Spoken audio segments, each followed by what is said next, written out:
الرحمن علم القرآن خلق الإنسان علمه البيان الشمس والقمر بحسبان والنجم والشجر يسجدان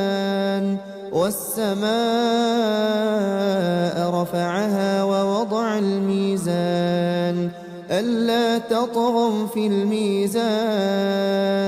وأقيموا الوزن بالقسط ولا تخسروا الميزان والأرض وضعها للأنام فيها فاكهة والنخل ذات الأكمام والحب ذو العصف والريحان فبأي آلاء ربكما تكذبان خلق الإنسان من صلصال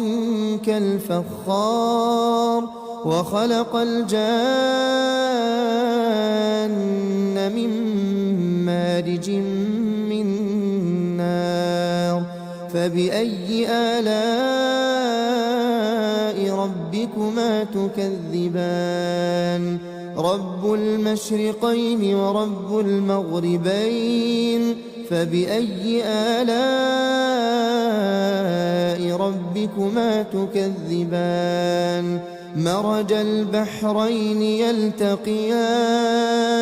بينهما برزخ لا يبغيان فبأي آلاء ربكما تكذبان يخرج منهما اللؤلؤ والمرجان فبأي آلاء ربكما تكذبان وله الجوار المنشآت في البحر كالأعلام فبأي آلاء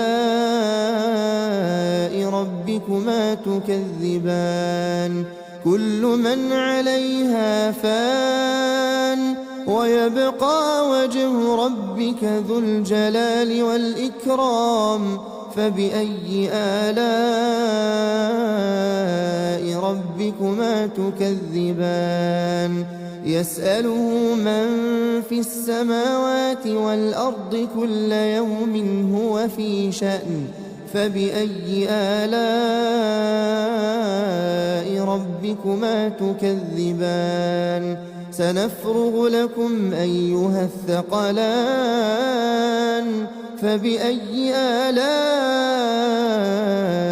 ربكما تكذبان يا معشر الجن والإنس إن استطعتم أن تنفذوا من أقطار السماوات والأرض فانفذوا لا تنفذون إلا بسلطان فبأي آلاء ربكما تكذبان يرسل عليكما شواظ من نار ونحاس فلا تنتصران فبأي آلاء ربكما تكذبان فإذا انشقت السماء فكانت وردة كالدهان فبأي آلاء ربكما تكذبان فيومئذ لا يسأل عن ذنبه إنس ولا جان فبأي آلاء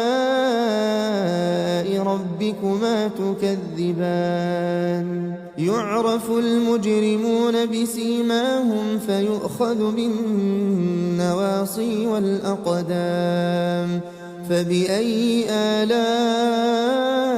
ربكما تكذبان هذه جهنم التي يكذب بها المجرمون يطوفون بينها وبين حميم آن فبأي آلاء ربكما تكذبان ولمن خاف مقام ربه جنتان فبأي آلاء ربكما تكذبان ذواتا أفنان فبأي آلاء ربكما تكذبان فيهما عينان تجريان فبأي آلاء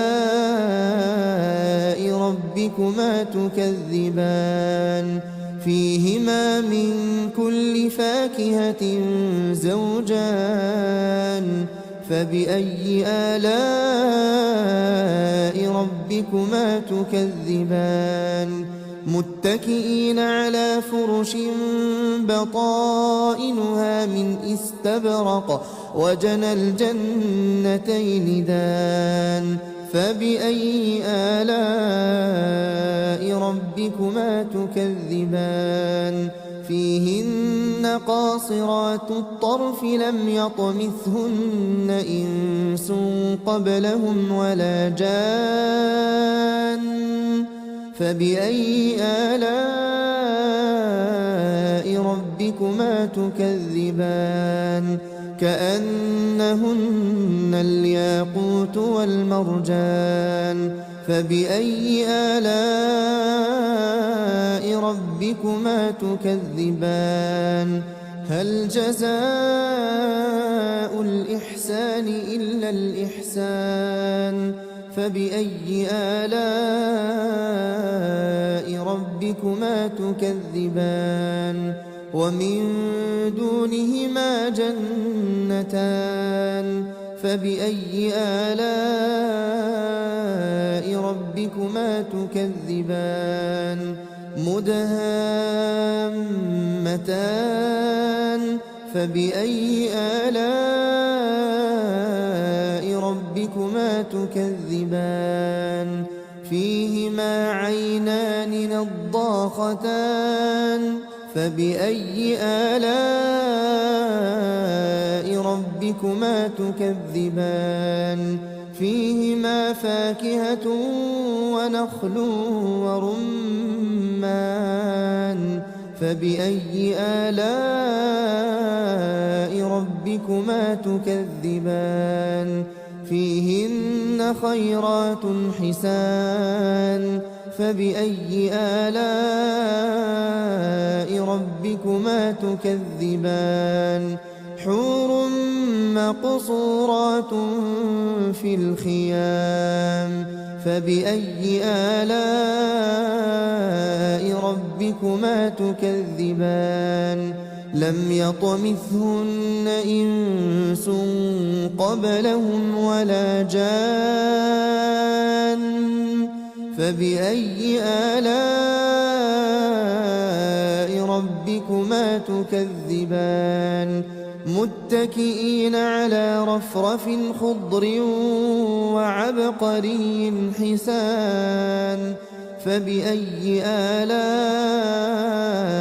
ربكما تكذبان تبارك اسم ربك ذي الجلال